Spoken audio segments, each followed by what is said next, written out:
Right, we're live. Computer says yes. Good connection.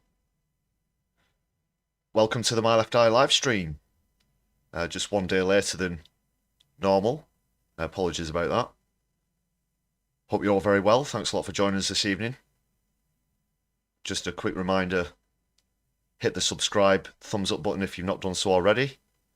Subscribers can post in the chat after 60 seconds. Let us know how you're doing. Keep it cordial and civil. As always, Wondergupta, thanks a lot. Oh yeah, first one here. Very welcome. Yeah, I've literally just started. So, great to see you again tonight. Let us know how you're doing in the chat. Also, if you want to share it around your social media, that'll help us reach a wider audience as well. And there's a lot to talk about tonight, to be honest. Quite a lot's happened just today. And I already had some things lined up for the normal Sunday stream before I rescheduled to today. So quite a bit to go through. As you can see in the title, there have been calls from the ICC for arrest warrants to be issued to Benjamin Netanyahu and the leader of Hamas. Going to be having a look at that. That could be a very, very interesting point in this ongoing conflict. Certainly, so I'll be diving into that, as well as a few other topics. Some other news out today as well. Julian Assange has won his right to make an appeal for extradition, which is a significant day for journalism, really. Odin Allfather, thanks a lot for joining us. Hope you're well.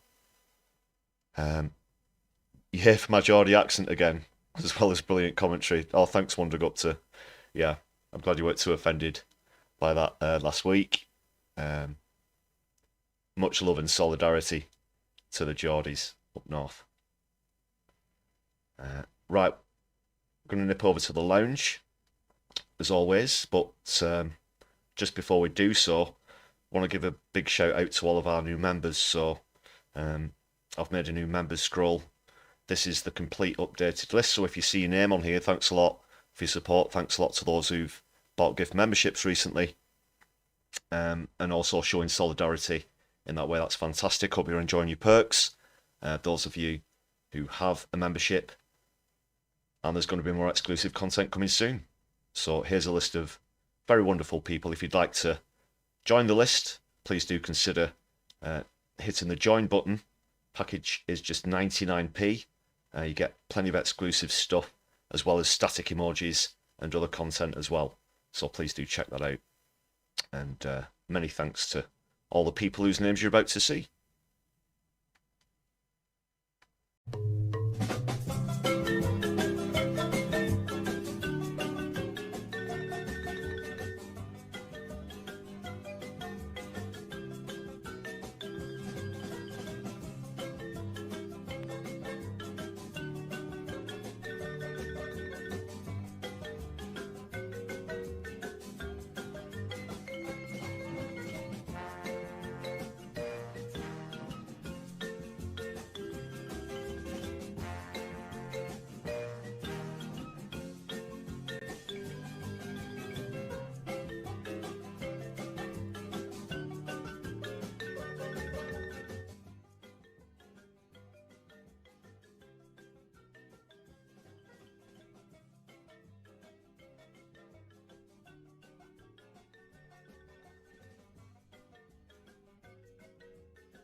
Yeah, sorry about that problem with the mic again. Should all be coming through clear now, yeah? Well, computer says yes. I'm going to carry on regardless. Okay, yeah, thumbs up. Cheers. Thanks a lot for pointing that out. Yeah, I don't know why this keeps happening. But do bear with me. I can't always keep my eye on the sound levels on the desk. So, there you go. Yeah, and if you couldn't hear it, then feel free to lip read, of course. Right, I'm going to move on.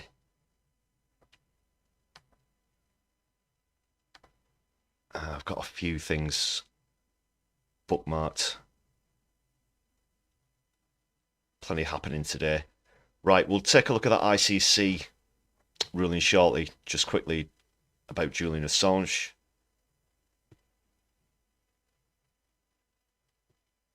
This is something, it's a case I've been following recently on the channel as well.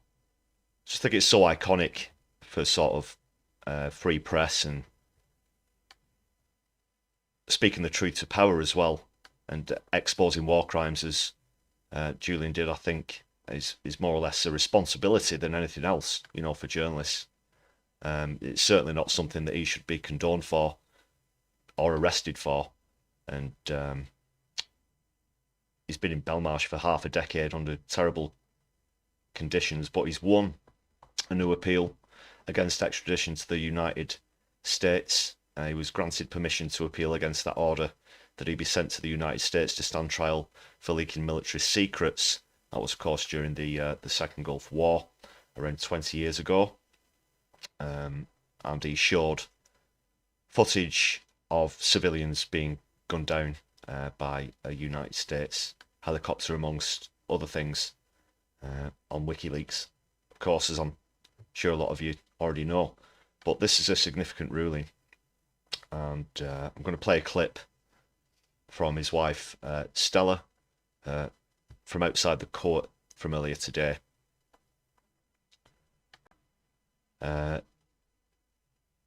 Someone who I'm pleased to say I've been out and campaigned with, met her a couple of times.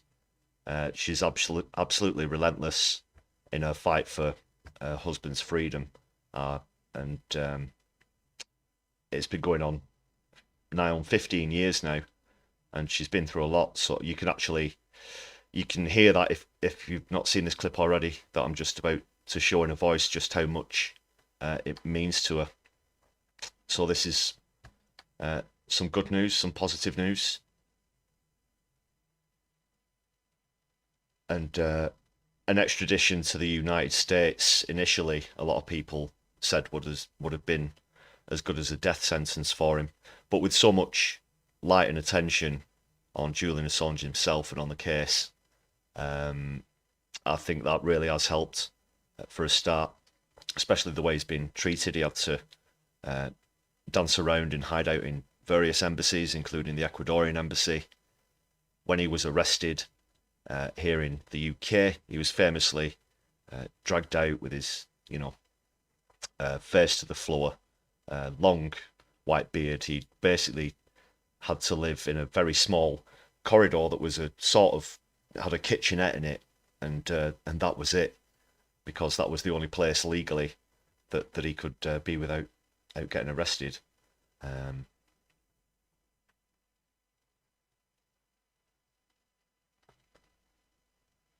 So there's Stella outside the court. This is what she had to say, just before I come back to the article.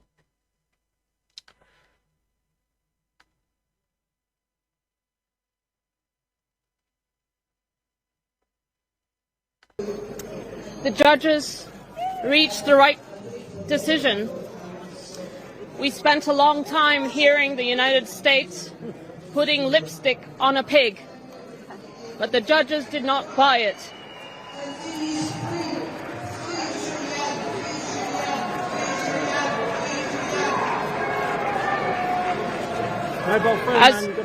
As a family, we're relieved. Fuck off me! As a family, we're relieved. But how long can this go on? The United States should read the situation and drop this case now. Now is the moment to do it. Just abandon this shameful attack on journalists, on the press and the public that has been going on for 14 years. Free democracy! Free Assange! We love you, fella!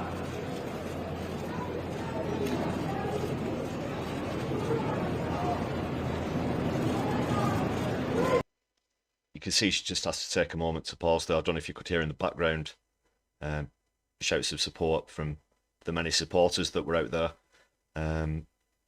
as Julian has had for many years now. And I've been present myself at quite a few of them, and certainly those who are calling for him to be freed are very passionate and enthusiastic. There's a lot of emotion, obviously, for Stella. This case is shameful, and it is taking an enormous toll on Julian.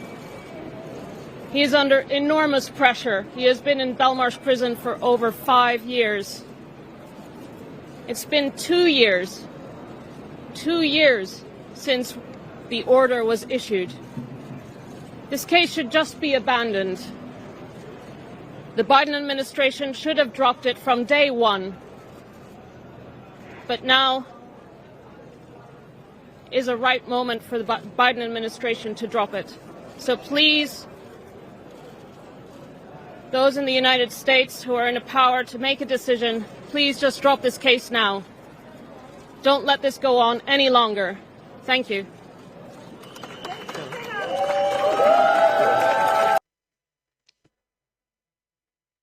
And obviously that's the decision that I hope they reach as well. H. Luke, Phil McCracken, thanks a lot for joining us in the chat. Hope you're very well tonight. Mr. Pike Bishop, also let us know how you're doing. And yeah, you're right there, Phil. They should blame the criminals, not the messenger that outed them.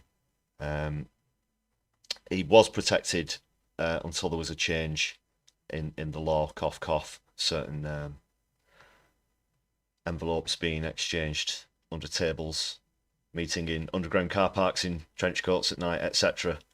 As we all know. But that's a bit of positive news. We'll keep you up to speed with that, of course. Really does hope that gets dropped now.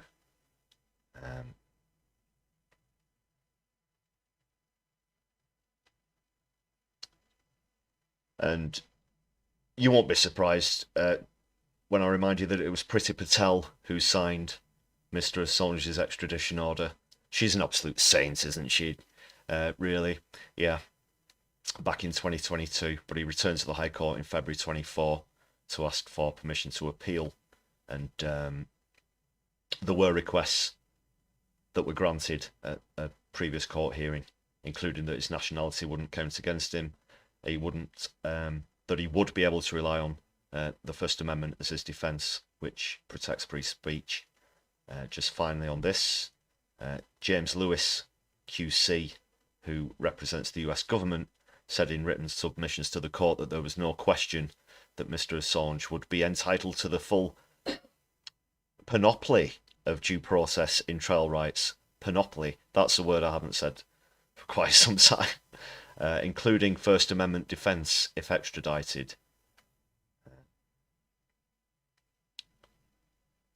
And surely that is what rules out any chance of him rightfully being convicted, as it were. That wouldn't be just at all under his First Amendment rights if he's going to be tried in the United States of America. He is the highest profile Western political prisoner, as far as I know, really, that exists at the moment. Simply for telling the truth. And if it could happen to Julian Assange, it could happen to any journalist. He's obviously, they're trying to make an example out of him.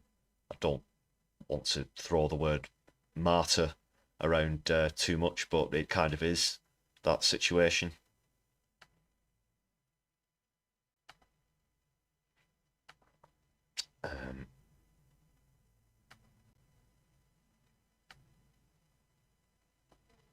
So thanks for sharing your thoughts on that. And yes, solidarity with Assange as always.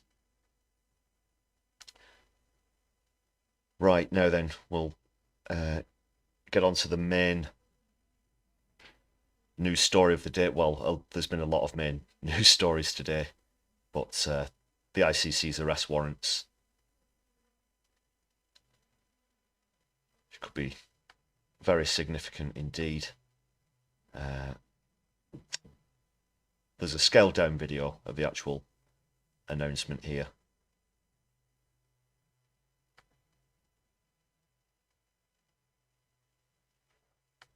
I'll just line this up for you.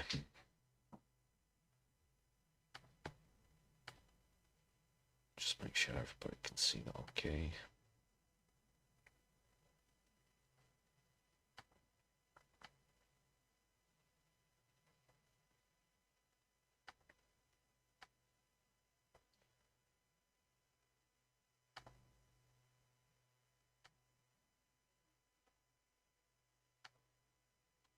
Just zoom in a bit for you. There we go. That'll do. It's mostly, I don't know if you've already seen this or elements of it. It's mostly this guy in the middle speaking. So, not sure why these two people are sat either side of him. When I first saw this, it was a bit hard to sort of take my eye off that. They do just sort of stir into the camera as he's making the announcement. Not that this is laughing matter by any means. Okay.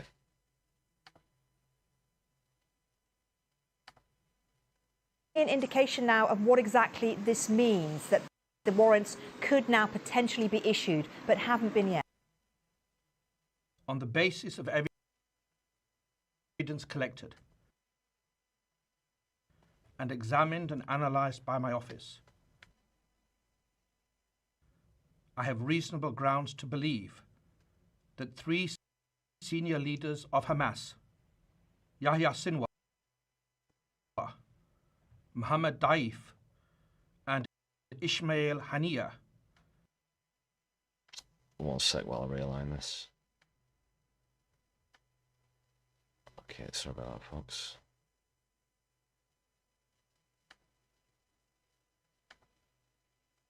There you go. Bear criminal responsibility for the following international crimes committed on the territory of Israel and the State of Palestine from at least the 7th of October 2023. Extermination as a crime against humanity. Murder as a crime against humanity and as a war crime. The taking of hostages as a war crime. Rape and other acts of sexual violence during captivity as crimes against humanity and as war crimes. Torture during captivity as a crime against humanity and as a war crime. Other inhumane acts during captivity as a crime against humanity. Cruel treatment during captivity as a war crime.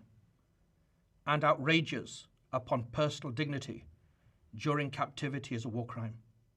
I can also confirm today that I have reasonable grounds to believe, on the basis of evidence collected and examined by my office, that Israeli Prime Minister Benjamin Netanyahu and Minister of Defense Yoav Gallant bear criminal responsibility for the following international crimes committed on the territory of the State of Palestine from at least the 8th of October 2023. The crimes include starvation of civilians as a method of warfare, willfully causing great suffering, serious injury to body or health or cruel treatment, willful killing or murder, and intentionally directing attacks against a civilian population, as well as crimes against humanity of extermination and or murder, persecution, and allegations of crimes of committing other inhumane acts.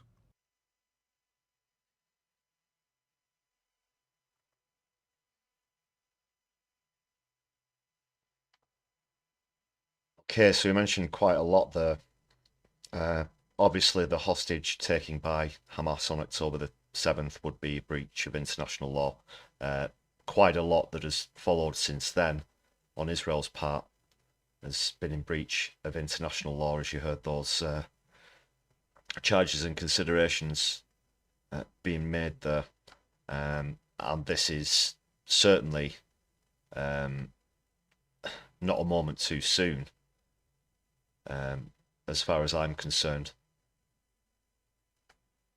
because Netanyahu has basically acted without impunity. How much authority this court actually have has been pulled into question as well. Certainly in the UK, I've seen a clip earlier today of a Tory at the dispatch box trying to claim that he doesn't recognise this judgment. He doesn't recognise this court. Netanyahu himself, of course, last week in that tirade mentioned that he wouldn't consider any court's consideration or actions either. Although it is still refreshing to see Netanyahu being called out for his crimes, of course. This Israel's defending itself lines wearing thinner and thinner as the weeks go by. Yeah, thanks Phil for the heads up about using BBC clips. So far, so good on those. I've previously had a couple of live streams, not with copyright issues, with ad suitability issues, but I've managed to get through on the appeal for those. So yeah, I always do have to watch my back. I'm always a bit cautious. I think Sky have got a bit of a reputation for that as well. So yeah, always got to be careful. Thanks for the heads up. And Bird's Nest Ratfest, thanks a lot for joining us also. Yeah, the two people beside him, I don't know what that was all about. I've not seen the full clip of that. That's just 2 minutes and 20 seconds or so. There was another one floating around social media earlier that I didn't watch in full that was 9 minutes long. I'm not sure if that was the full announcement, but as far as I know, it was just this gentleman speaking, Karim Khan. I'm not not sure who the two people either side of him are, but that was just distracting as well as probably a little disturbing. Although the topics in hand certainly are serious. I'm just still not sure why they were stood there sort of staring with these grim expressions on the face. This has been criticised by Blinken as well over in the States. He's accused the chief prosecutor of rushing to seek the arrest warrants rather than allowing the Israeli legal system a full and timely opportunity to proceed. That's ridiculous. It's been going on for 7 months now. How long do they need? And I'm sure that there's going to be no prizes for guessing what the Israeli legal system's conclusion would be anyway. No, they're not going to issue an arrest warrant for Benjamin Netanyahu. Of course not. That's a ridiculous thing to expect to happen. It's not the first time that that's happened either, though. When there have been various attacks and people have asked US spokespeople their opinion on it, they always say that they're waiting to hear back from the Israeli investigation, and that's always the way it goes. Yeah, so there are two of the other judges, thanks a lot, Odin Allfather, who would study the side of him. Now, I certainly agree with this decision. As I said, the list of war crimes goes on. And yes, you know, before any, I hope there's no right-wing trolls on the chat. But, of course, I condemn hostage-taking. That's clearly an international war crime, which happened on October 7th. But that is no excuse for what's followed since then, of course. Biden's not too happy about it. I'm sure his name should be on some charge sheets as well, but that's another matter entirely. Let's just have a quick look at what he's decided to say. The ICC prosecutor's application for arrest warrants against Israeli leaders is outrageous, and let me be clear, whatever this prosecutor might imply, there is no equivalence, none, between Israel and Hamas. We will always stand with Israel against threats to its security. An equally ridiculous statement.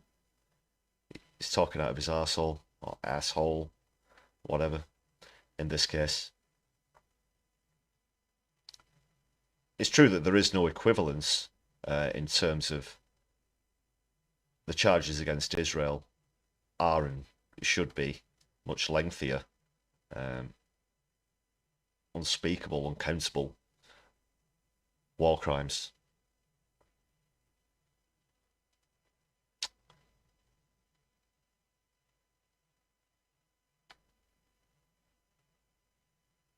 Human Rights Watch, that's a non-governmental organisation from New York, have said that it's a principal first step which opens the door to those responsible for the atrocities committed in recent months to get a fair trial. And in this day and age, nations shouldn't be able to act with impunity the way that Israel have, and not just since October 7th. We all know this is a decades-long conflict and occupation and collective punishment. And on Israel's part, this is certainly overdue.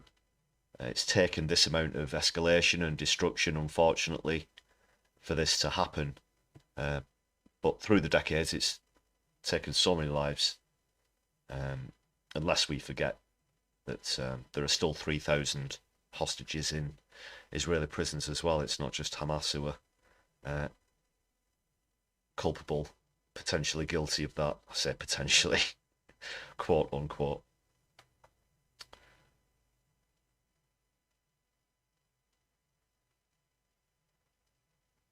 So he's a leading British barrister, Mr. Khan, and King's Counsel, who was elected to his role in the ICC in 2021. Just a few more details about him. Just having a look at some of the comments as well. Yeah, it is the same with the ICJ, quite right. Not got a great amount of affection for Genocide Joe either. But you look at American politics, look at what they have to choose between at the upcoming election. It's ridiculous. The other guys going through trial after trial for sexual assault and bribery and giving away national secrets, etc. And then we've got, as an alternative, Joe Biden. What a choice. What a choice. Becca, welcome to the chat. Hope you're well tonight.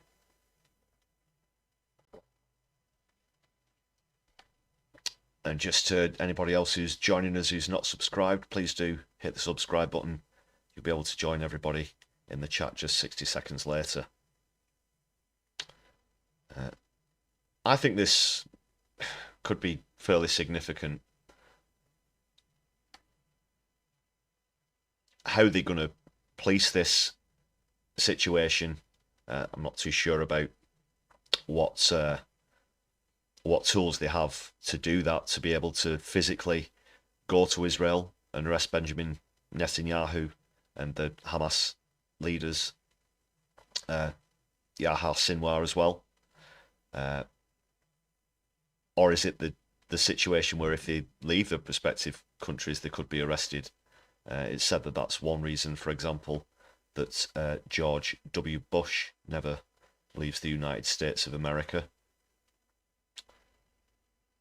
Hamas have called for the warrant applications to be cancelled. They demand the public, this is the direct quote in a statement, demands the public prosecutor to issue arrest and detention orders against all war criminals, including occupation leaders, officers and soldiers who are involved in the crimes against Palestinian people. It also demands the cancellation of all arrest warrants issued against the leaders of the Palestinian resistance for violating United Nations conventions and resolutions. We're probably going to obviously expect that from both camps there.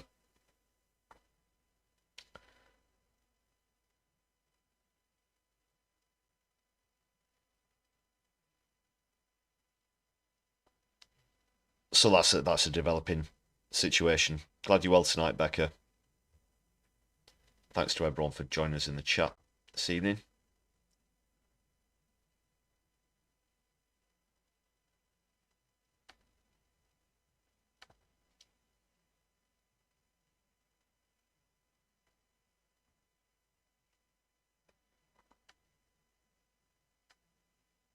I mean, this is unprecedented in the modern era, and this certainly would be something if Netanyahu was arrested. Obviously, Palestine isn't collectively fully recognised as a state yet, but Israel is, and for a fanatic, a maniac, a despotic, racist leader, genocidal maniac to be arrested could be a breakthrough moment. And if Benjamin Netanyahu can get arrested, this is, I think, a fair point, something that's come up quite a lot over recent weeks and months, then certainly arms suppliers, countries who are arms suppliers, I'm thinking of obviously the United States of America and the United Kingdom of Great Britain and Northern Ireland, would certainly be culpable of that. So it could all legally come down like a house of cards. But like I said, I'm not too sure exactly how enforceable this is, how policeable this actually is, and how those arrests could potentially be made. And then, given Israel's normal reaction to anything, should we say, that could definitely escalate things. They certainly know how to throw the toys out of the pram, that's for sure. So that'll be interesting.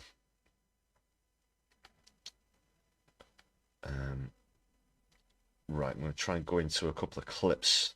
Sorry, I've been scrolling through articles, but lots happening. The judges.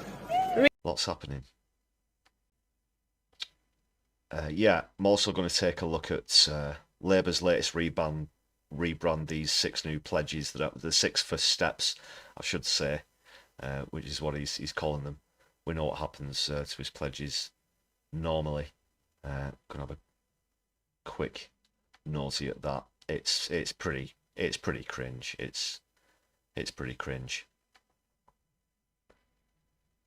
And he's been called out for it even by the mainstream media as well. So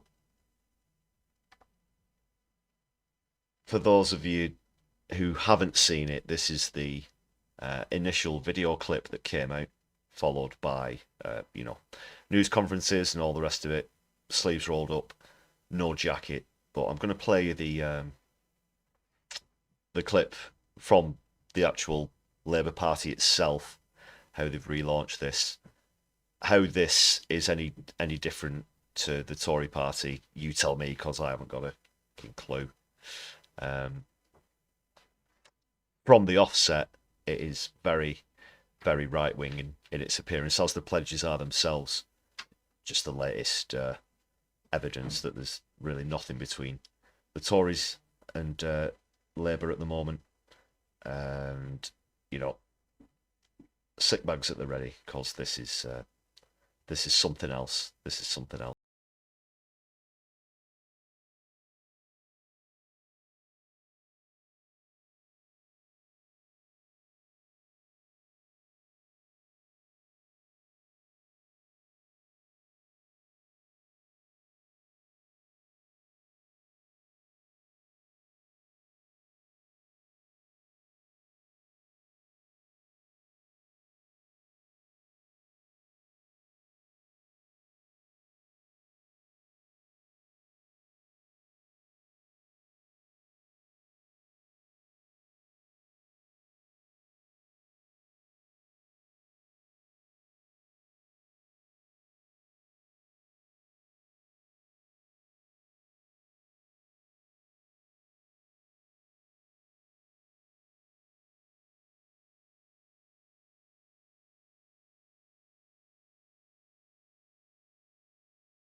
I think it's an absolute sack of cack, if I must say so.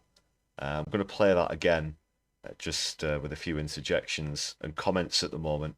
just get your breath back. Oh, God, it gets worse. I've only seen it a few times, but it gets worse at every watch. So let's just... What are the... From the offset, the massive Union flag there, and Starmer besuited, spliced in, walking towards the camera. The focus, very much the focus of this, is on Keir Starmer himself, as opposed to the Labour Party in a broader sense. And they're really hoping that he can win it on personality by the look of this, which leaves him, you know, somewhat wanting. But if that was Rishi Sunak, would you really be able to tell the difference? Not sure if I would. There's your first clue. And then in the very next part, there's... First steps Keir Starmer would take if Labour came into power. Keir Starmer has set out his missions to change Britain, and now he's launching the first steps for working. Just a few seconds in, and the guy already said, like, Keir Starmer 3 times. And then another picture of Keith in front of a flag, right in the middle there with Reeves, and sleeves rolled up again. Wasn't that the time when he went to visit the hospital and people either didn't like him or they didn't know who he was? People. Each one is fully costed, fully funded, and ready to go. Step 1: deliver economic. Fully funded, fully costed, and ready to go. They were, you know, recently quizzed and failed to come up with any answers about how they're going to get the money for their policies, whether it was going to be through borrowing from the Bank of England, something which Rachel Reeves likes to pretend doesn't exist and continues to use the goddamn credit card analogy for the economy. But they failed to come up with anything. They've tried to say a bit about that here. Yeah, but it really doesn't wash overall. And again, he's just following behind Sunak. A lot of the things that Sunak's focusing on, you know, the awful immigration, the Rwanda scheme, and Starmer's just following along, as though these are the main issues in the country.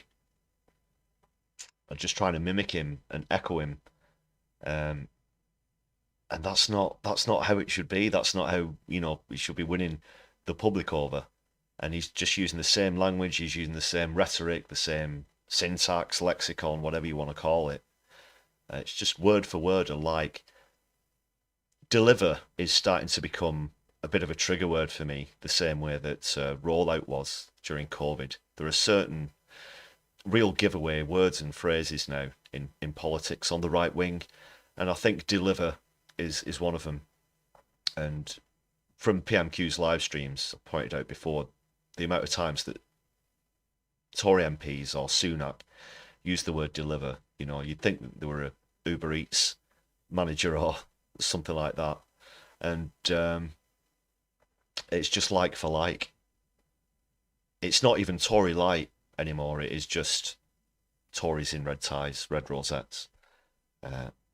So what are you guys saying? Let's have a look.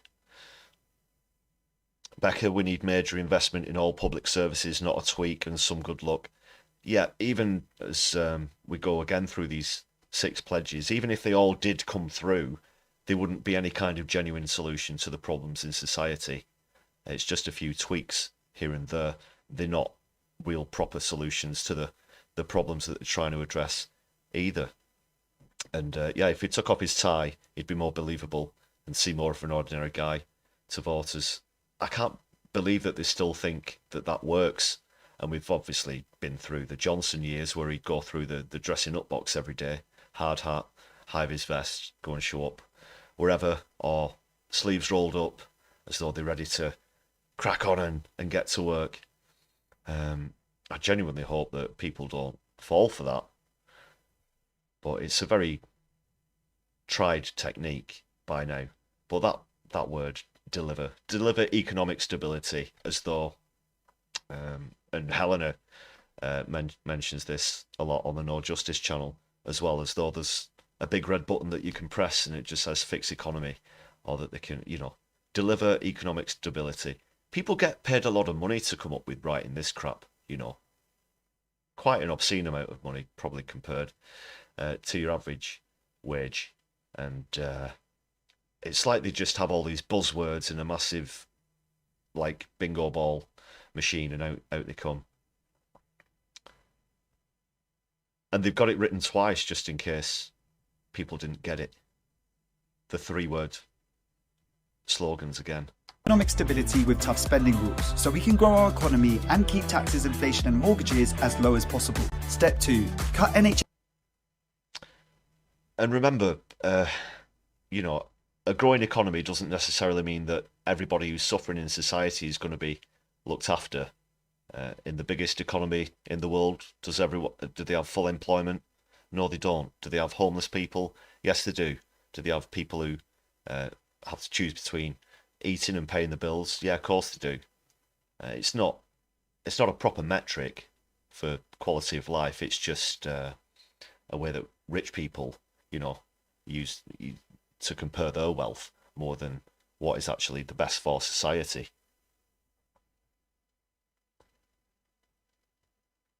Just scanning over some more comments.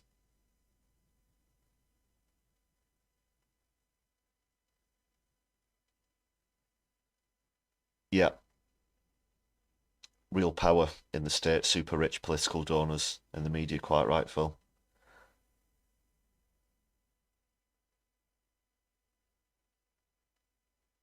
And education's devolved in all other serfdoms. So Starmer's pledging 6,500 teachers to 24,000 schools in England. That's one teacher for every 3.7 schools in England. So yeah, we should all be swinging from the rafters with that one. Just onto this bit about the waiting NHS. times with 40,000 more appointments each week during evenings and weekends, paid for by cracking down on tax avoidance and non-dom loopholes. They're just plucking numbers out the air now at this point, really. 40,000 more appointments each week. How are they going to guarantee that?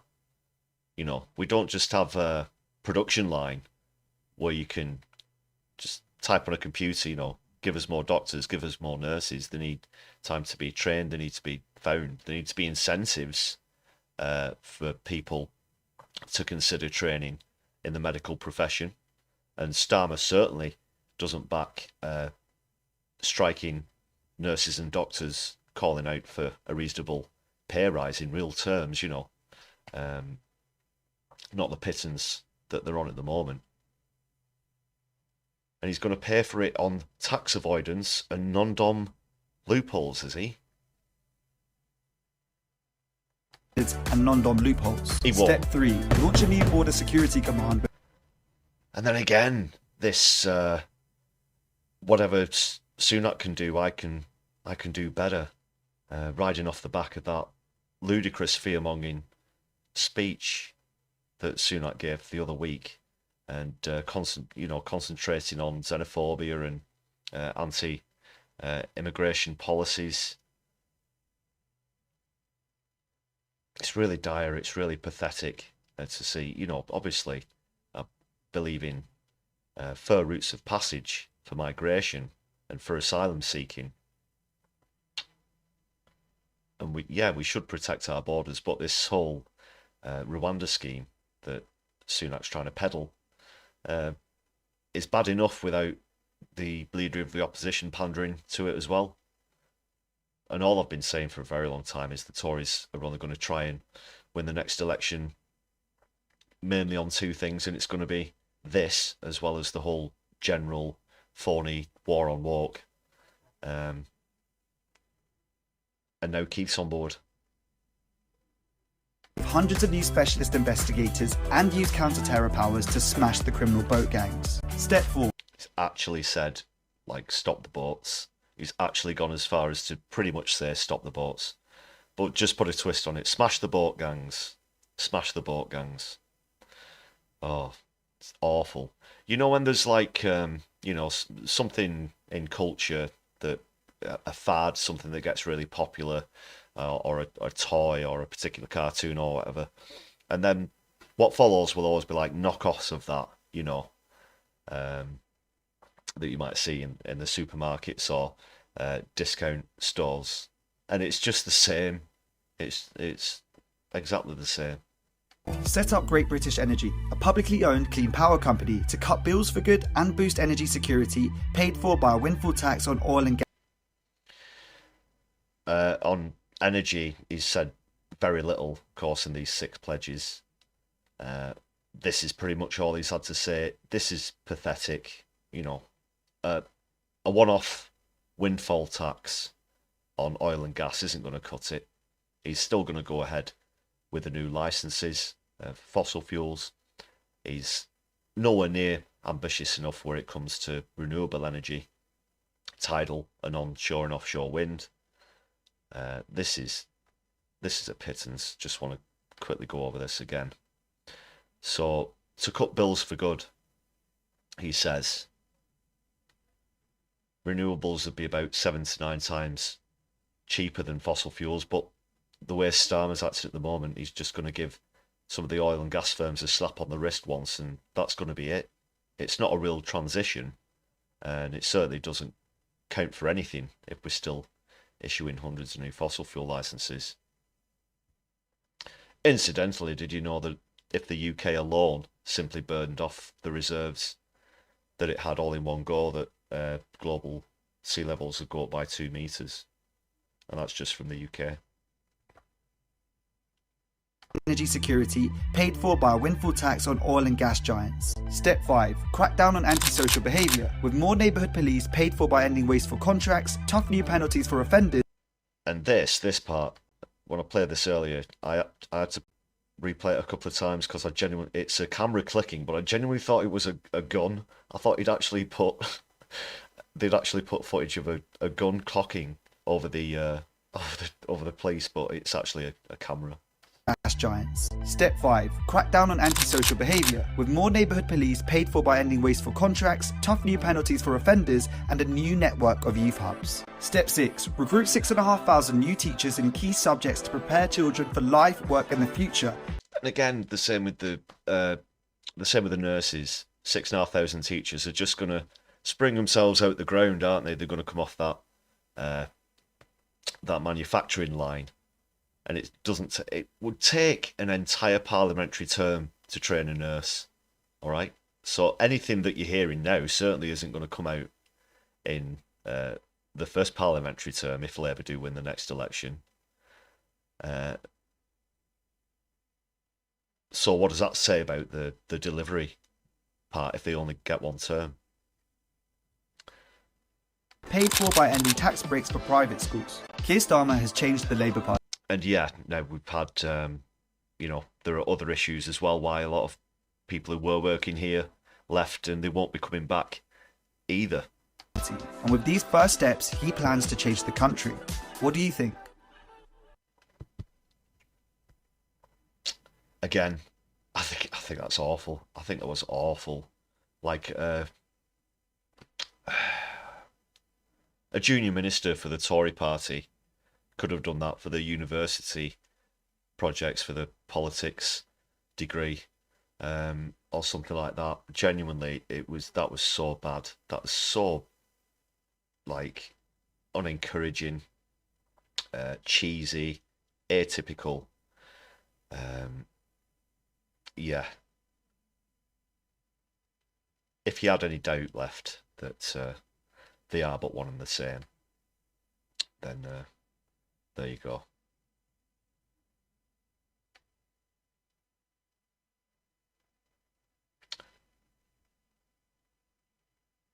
So on the subject of Labour still, and those pledges, excuse me, there was a moment on Laura Kussenberg's, I believe it was Laura Kussenberg's politics show on Sunday, where Grant Shapps and Wes Streeting were both on, and they were asked to name their actual policies, and there was a moment where Wesley couldn't even remember the recently announced pledges. Just want to have a quick look at that.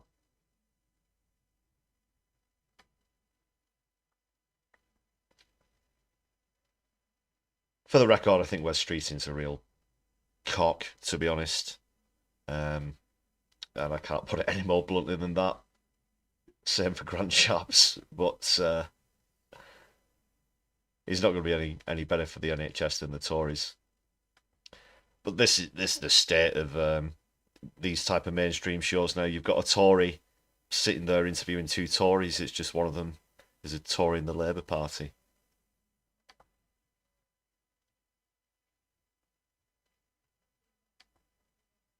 The next Health Secretary.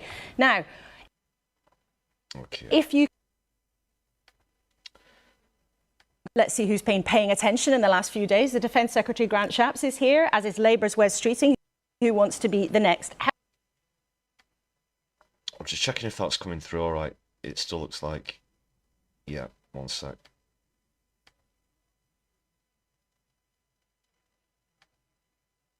There you go. Yeah, he did remember 5 out of 6. Remembering 6 things isn't that difficult, especially if you've got to be a spokes for your political party. Been paying attention in the last few days. The Defence Secretary Grant Shapps is here, as is Labour's Wes Streeting, who wants to be the next Health Secretary. Now, if you can, you two, I'm going to do a bit of a test. Grant Shapps, the 5 pledges, what are they? Oh, it's about growing the economy, reducing debt, bring down inflation, cutting the waiting list, and so on. Both the same. 5 out of 5. Wes Streeting, can you do the 6? He had a, he could have just literally said exactly what Shapps said and he would have got away with it, only just, instead of stop the boats, what was it, smash the small boat crossings or something like that. Deliver economic growth. Economic stability, cut an They're the NHS same. waiting list, 6,500 extra teachers, secure border command, Great British Energy, and what's the one I've missed? I've done them out of order. Oh, we can show you if Luckily, you forget. I've got Oh, you're my looking little in your card here. Oh no, it's live. It's got his fucked pledge it. card. Antisocial There you are. There Yeah, crackdown on antisocial behaviour. They're not defining what they're saying antisocial behaviour is or what they're going to do about it. They're just going to crack down on it. They're just going to get rid of it. That was the moment. God, he's such a tit. There we are. No, I've got one here. You've so got crackdown on antisocial always behaviour. ready. Well, Do you know, the annoying thing is, I was sort of preparing for that question. I still fluffed it. I might as well just go home now. well, we had 5 out of 5. And Well, apparently preparing to be in government and he's totally going to that up as well. This man shouldn't be allowed anywhere near the National Health Service any more than the Tories should. That's definitely for sure.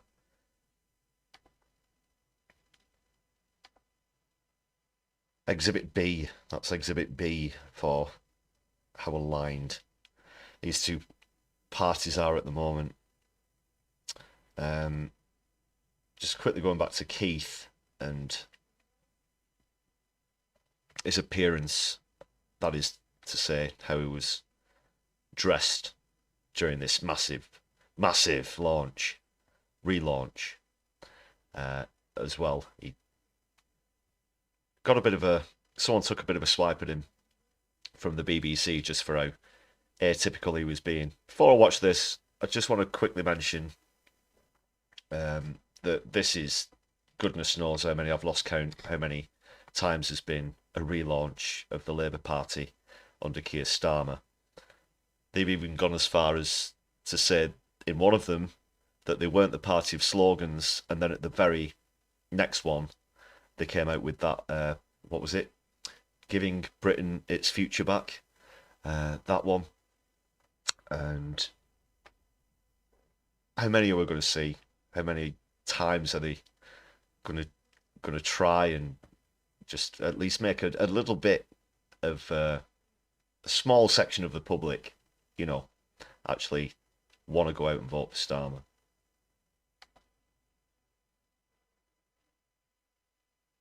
You've lost your jacket. The buttons seem to have fallen off your sleeves. I think you must have left your tie on the train. It's not that hot in here. I'm trying to work out what's going on? Because political leaders appearing on the television don't do things by accident. What's this all about? This is about doing politics in a different way. It's about trying to get across the sort of leader I am and my mindset and who I've got in my mind's eye when I make decisions, which I think is crucial. Presidential look, your face on the leaf. Stop. So, just that again. I mean, it's a fair point, you know. He's just bringing up why he's going for these leader I am and my tried mindset, techniques. And who I've got in my mind's eye when I make decisions, which I think is the presidential look, your face on the leaf. He thinks that rolling up his sleeves makes him think about certain types of people. It's your first steps rather than the party's first steps. Are you comfortable with And then he is making it all about himself. Come vote for Keith. The missions we've set out to change our country for the better. Mr. Style, Mr. Personality. He's got his sleeves rolled up. Me and the way I think. They are fundamental to what we're trying to achieve from the country. But it is, of course, I have to lead from the front. I've led various organisations. You always have to lead from the front. Be clear about what you're trying to do. He's dodging that question. How you're going the to get image there. question I ask, because I know it might sound Like he's dodging bullets. trivial, It's but crazy. You've chosen to appear today as you have, without the jacket, without the tie, with the sleeves rolled up. What's that about? That is about leading from the front. Now, I worked in a public service. We had to change. Without I had a tie, to without lead a from the jacket. front. Equally, we have to lead from the front. But he's taking. Here. I'm talking about change. He's trying to take him on at the same time as in a sense, I want to get on with avoiding the question. I don't think it would have really mattered whatever he was being asked there. He would have responded with exactly the same answers. And deliver, coming up again. You know, I've heard, I don't know how many flowery speeches about the change that people want for their country. I'm not interested in that. I'm interested in the nuts and bolts of what is the change, is the clarity about the change, and can... Yeah, so here's 6 really vague, crap, not pledges, first steps, that is. We know how the 10 pledges when he was trying to become leader of the party went. We know how many U-turns he's taken as well. Just going back to that critique of the very small element on the environment, which he said. He's thrown the £28 billion pledge out of the window as well. And that was just a couple of months ago. How he's expected to be taken seriously, it's just beyond me. It's just beyond me.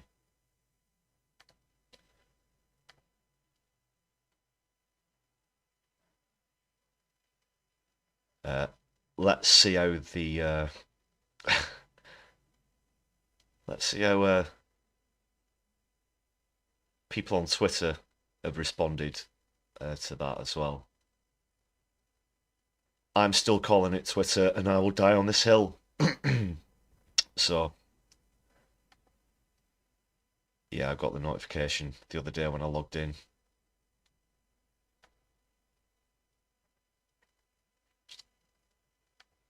Let's just go through some of these. This is on the Labour Party's official Twitter page.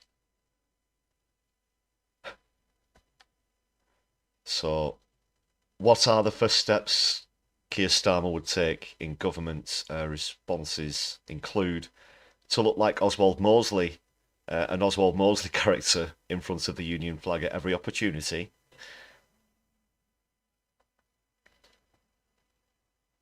Does genocide fund Labour friends of apartheid Israel? No principles, just Starmer. My 6 pledges there. I thought that was quite a funny one. If any of these are yours, give us a shout out. Anyone who's listening, you might post under a different name on Twitter. People haven't really responded too well to it, to be honest. Yeah, total clanger. Is that an advert for Britain's First? Might as well have been. Might as well have been.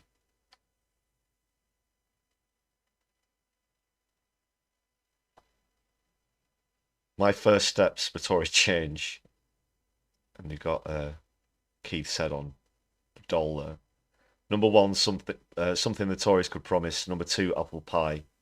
3, something the Tories could promise. 4, vague branding exercise. 5, something the Tories could promise. And of course, 6, something the Tories could promise. So that's not gone down too well. What are the first steps Keir Starmer would take if Labour came into power? Keir Starmer has set out his missions to change Britain, and now he's launching the first. Oh my God! Right, yeah, I'm not gonna play it all through again. Just quickly back on that fake sentiment of pretending to care about the environment. Here's a reminder of Keir Starmer from a few years ago to recently. Climate change is the issue of our time, and as the Extinction Rebellion protest showed us this week, the next generation are not going to forgive us if we don't take action. There's been lots of talk, now we need action. Get up, go home. I'm opposed to what you're doing. It's not the way to deal with the climate crisis, and that's why we wanted longer sentences for those that are gluing themselves and stuck on roads.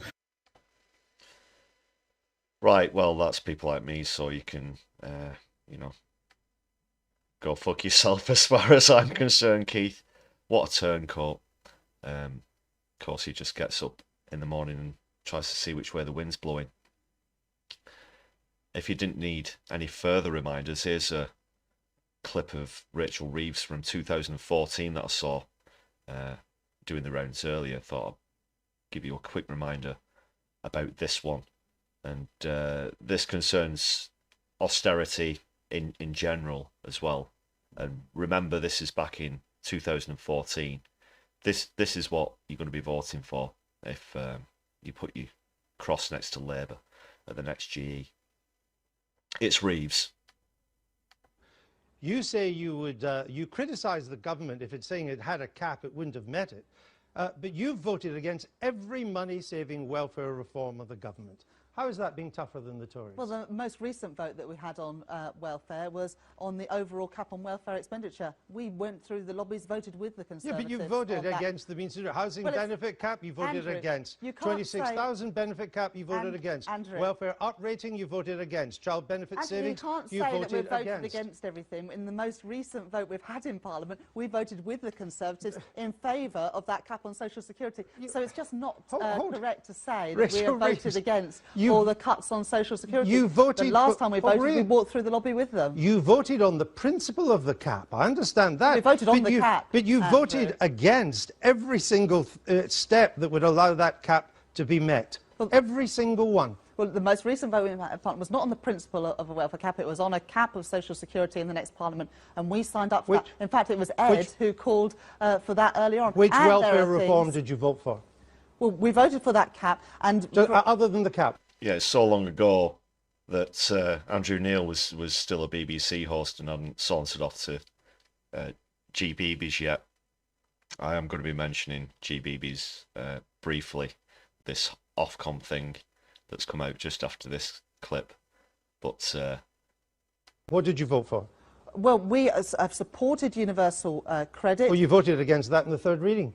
Well, we voted against some of the specifics around what they're doing. You voted against it. Look at their universal credit. You know, they have had to write off already £90 million worth of spending. I'm not on the rights and the wrongs. I'm trying to work out what you voted for at the moment. We'll come on to some of these issues. Well, some of the things, Andrew, we're actually going to go further than the government. So, for example, cutting benefits for young people who don't sign up for training. The government haven't introduced that. For example, saying that the richest pensioners shouldn't get winter fuel allowance. That's something that the government haven't signed up to.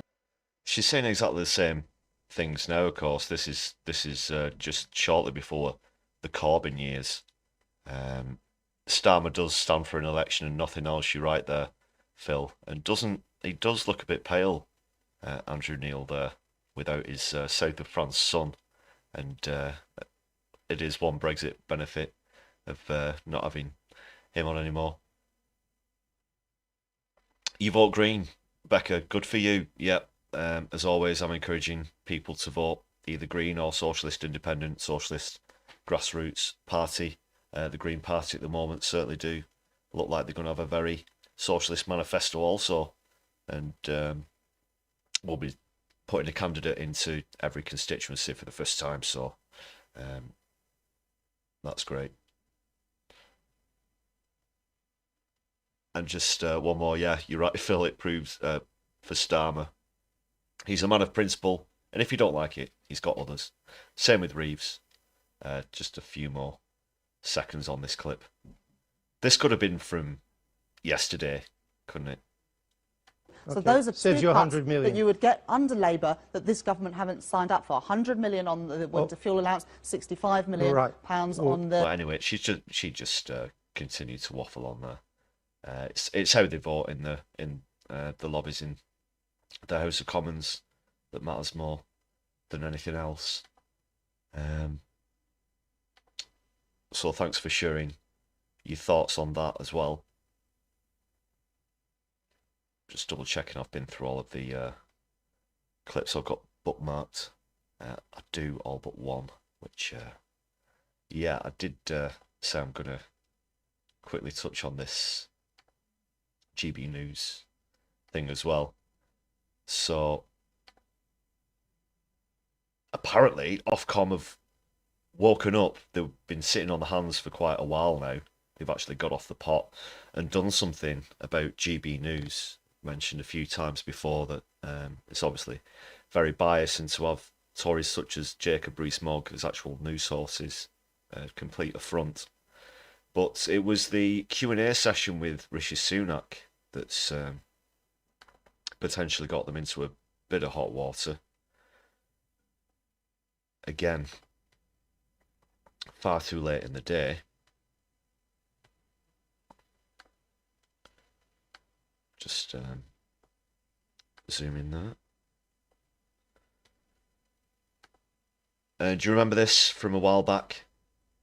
The GB News People's Forum. Sunak got his own Q&A session. A Tory talking to Tories on a Tory channel.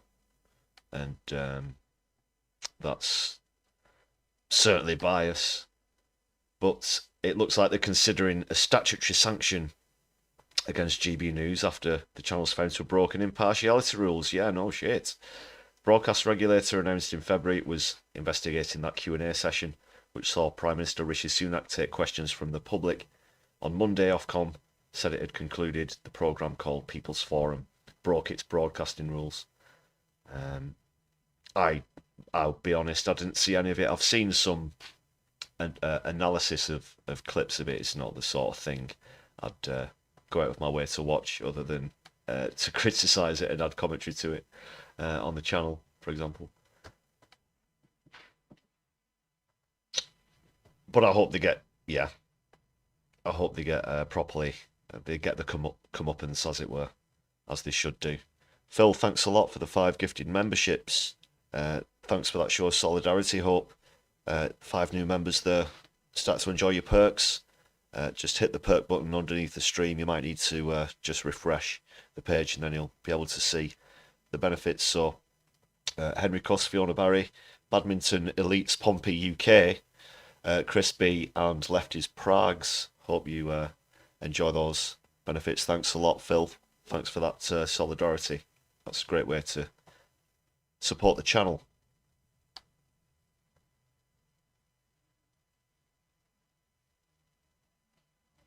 So Ofcom, just going back to this, they recognise this programme would focus mainly on the Conservative Party's policies and track record on a number of specific issues, meaning that Conservative viewpoints would be prevalent. We are clear that this in and of itself did not mean the programme could not comply with due impartiality rules under the Code, but it was incumbent on GB News, however, given the majority matters under discussion, to ensure that an appropriately wide range of significant views was given due weight in the programme, which it probably clearly wasn't. So they could impose a financial penalty, shorten a licence, revoke a licence. Yes, please, please revoke the licence, please. Issue a direction not to repeat a programme, or issue a direction to broadcast a correction or a statement of Ofcom's finding. Certainly hope it's none of those last two. That's a bit tame as far as I'm concerned. And what about Jacob Rees-Mogg as well, the haunted pencil, the minister for the 19th century? What about his show? You've got David Lammy as well on LBC, as well, who's got his own show. You know, they're so busy working hard for the constituents that they can go and take these other six-figure salaried jobs. But I'm sure that their constituents are still the number one priority.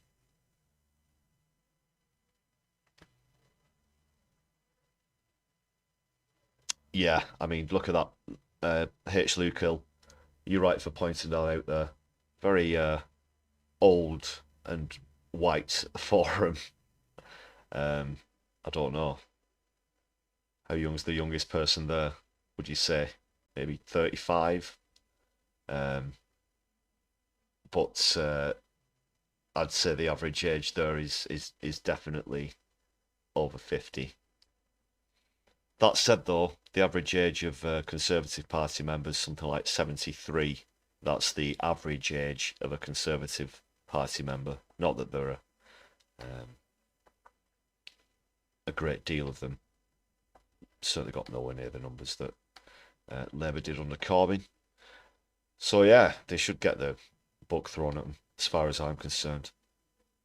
I've just got one more story to go on to as well. Try and end on something more positive as well. Going to have another comedy clip to see us out as well after that. And another fantastic shout out to our members. Actually, I'm going to have to give an updated version of that now that we've had some people joining this evening, but you're all very welcome. Don't worry, I don't mind being put out for giving our new members a shout out, that's for sure. So the final article I want to go, and I can't believe this has cheered me up a little bit given all the other stories and things that have happened over the weekend and today. Paul Mason, who no doubt regular viewers of the channel will be familiar with, has decided, he's finally won his begging. He's finally begged and pleaded Keir Starmer enough to be selected as a Labour candidate at the upcoming general election. However, it does get even better than that. He's decided to go up against none other than Jeremy Corbyn in the seat of Islington North. I'm sure that words reached your ear of this already, but I'm just going to throw in my 2 cents. I can't believe it. This is his post on Twitter about it.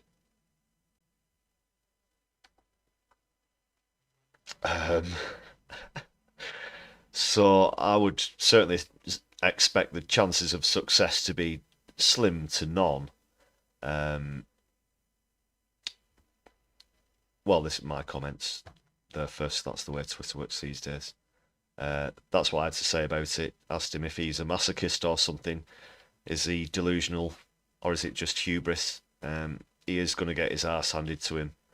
Because for a start, he's not even from anywhere near Islington. You know, in elections where members of parliament are concerned, people generally like it to be someone from the community, knows the community, has been part of the community, whatever party it is that they're representing. That's normally at least a sort of base minimum for what they expect.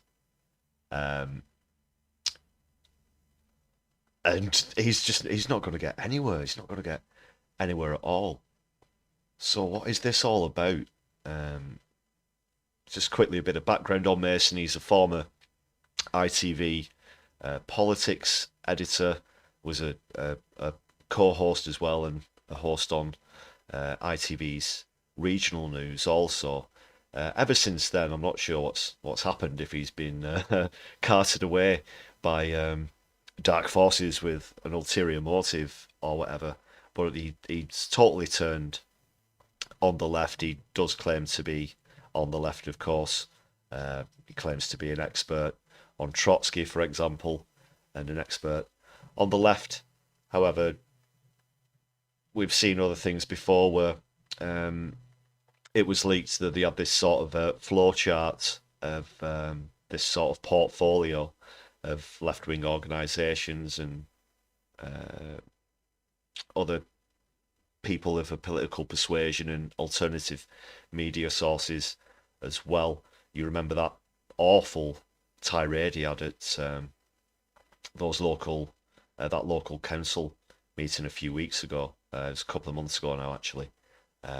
So if you've not seen that content on the channel, do check it out as well.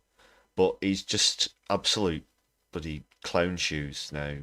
He probably, I'd expect him maybe likely to lose his deposit. I can't see him getting even over 1,000 votes or whatever it would be. But there's no way in a month of Sundays that Jeremy Corbyn isn't going to win this seat by a country mile. So he's just going to embarrass himself even further. Let's have a look at some of the other comments here. We can't stop laughing.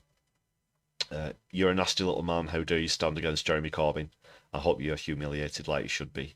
It was obviously speculated for a while whether Corbyn had had the whip restored, whether he'd be standing as an independent or as a Labour candidate. Obviously now that question's been answered. It's going to get humiliated. This was already one of my seats to watch in the upcoming general election. I'm going to be providing a short list of certain seats that I think are going to be interesting to watch. Another one, of course, is Starmer's, with Andrew Feinstein putting in a fantastically vocal campaign against him, and I'd wish him every success against Keir Starmer in Holborn St Pancras as well. But this one you might need an extra bag of popcorn for. Obviously, if either the Tories or Labour win the next general election, there's not going to be too much to shout about, but seeing Paul Mason's full-on face stood behind a victorious Jeremy Corbyn wouldn't be too bad, even if it might be in the wee small hours. Might be worth staying up for.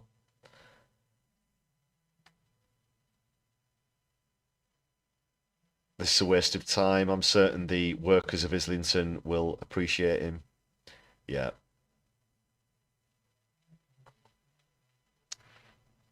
That's the first thing you're going to hear, though.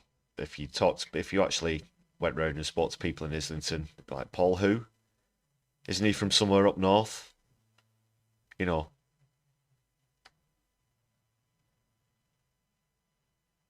So that's just one to watch. No way, you know, that's unbelievable. That's unbelievable. So I will look forward to seeing that. 100%. Okay, coming up to close to an hour and a half. Now I've got just a quick comedy clip before I give another shout out to our amazing members and supporters of the channel. Also, thanks a lot for sticking it out with us here on the stream this evening. Sorry it's a little bit late coming. We normally do these on a Sunday evening. Should be back to the usual time and date next week. I'll save getting my stall out until we've taken a look at the latest clip from Larry and Paul.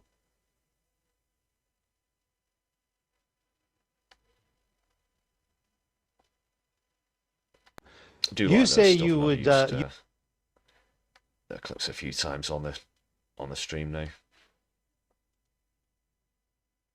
and then we'll be right back.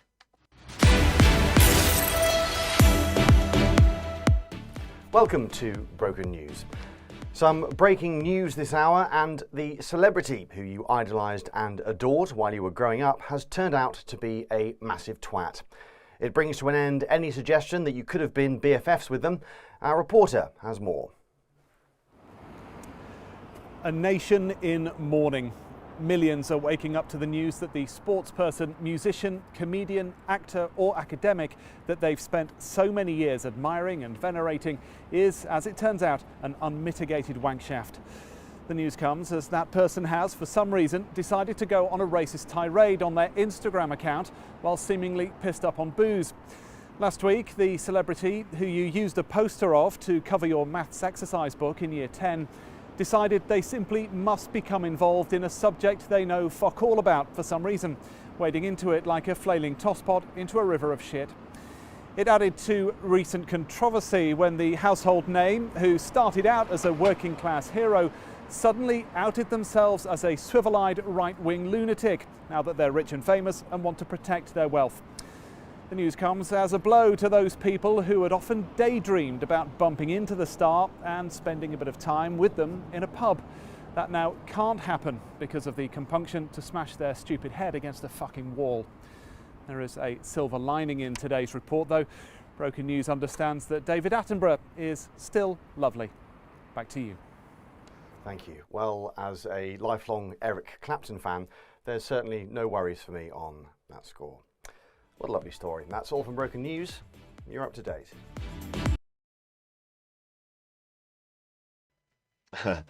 Yeah, just that reference at the end. Clapton appeared on stage recently with a guitar with a Palestine flag on the body as well. So he's still all good. He's still all good. But how many of our childhood heroes have actually turned out to be absolute wankshafts? What a lovely story indeed. Just have a look at a couple of your comments as well before we go over and give a shout out to members and supporters of the channel. Yeah, was that from when I was showing the Twitter, Phil? Damien Wiley, Colonel Demo. Yeah, that's a great YouTube channel. Those of you who aren't familiar with Colonel Demo, he's brilliant. Posts pretty much daily as well, so do give them a follow if you're not familiar with their content as well.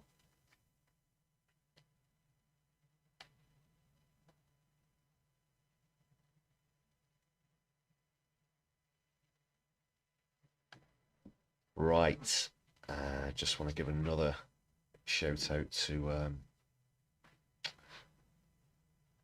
our members before we go into the lounge, and a very warm welcome again to those 5 new members this evening. Mithril, thanks for joining us in the chat. Yeah, Clapton did say some racist stuff back in the 80s. I remember that tirade. It's also just been pointed out to me that he made some sort of statement about anti-vaccine as well during the COVID pandemic. Hey, let's just credit him for where it's due for that gesture. As we say often, you're not going to agree with everybody's politics, but if they if they get something right, then fair play. And I've heard that. I've actually heard a clip of that, Mithril. That racist tirade. It is pretty shocking. He was off his head at the time. Not that excuses racism by any stretch. He obviously a bit of a notorious drinker himself.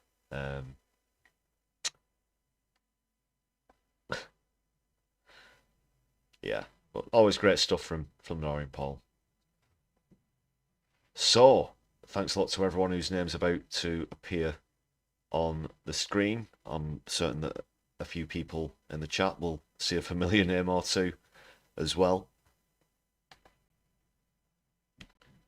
Up to about 65 or so members at the moment. That's absolutely fantastic. Thanks to you all for your support. If you're not already a member, you can join for just 99p. Take a look at the benefits and perks. Just a final quick reminder as well, hit the thumbs up button, notification bell, etc.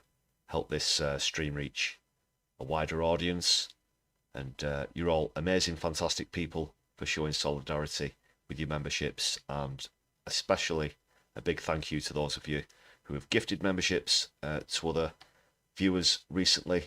That's awesome, really is. Thanks a lot so much, guys.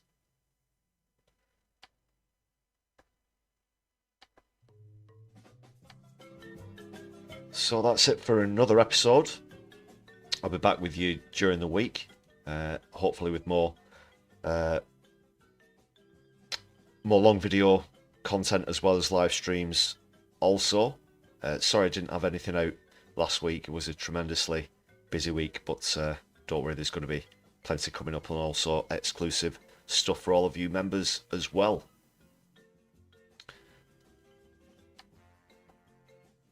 I will be scheduling another PMQs session for Wednesday also, so please do keep an eye out for that. I'll be posting in the community chat as well. One or two of you have said recently also that you've not been getting the notifications. The notification bell hasn't been working properly, so I'll do my utmost to make sure that if there's any new content upcoming, I'll be posting there about it, as well as on social media. Give us a follow on Twitter. We're also on Mastodon, which is kind of a new and developing social media. A lot of people have pretty much had enough of Twitter, and I am still going to call it Twitter. Like I said earlier, I will die on this hill. Yeah, not a great fan of Elon Musk, but there you go. I'm certainly not naive enough to pay for a blue tick. I think, you know, you could make those guys look through the dictionary to look for the word gullible, because it isn't there, you know. Yeah, and thanks to all of you for posting in the chat as well, keeping it civil. Wonderful, lovely people. Thanks for using your emoticons as well there. H. Lukill and Brett James. That's just one of the many benefits of joining My Left Eye as a member. So until next time, everyone, hope you take care of yourselves. I will see you very soon, and have yourselves a good night.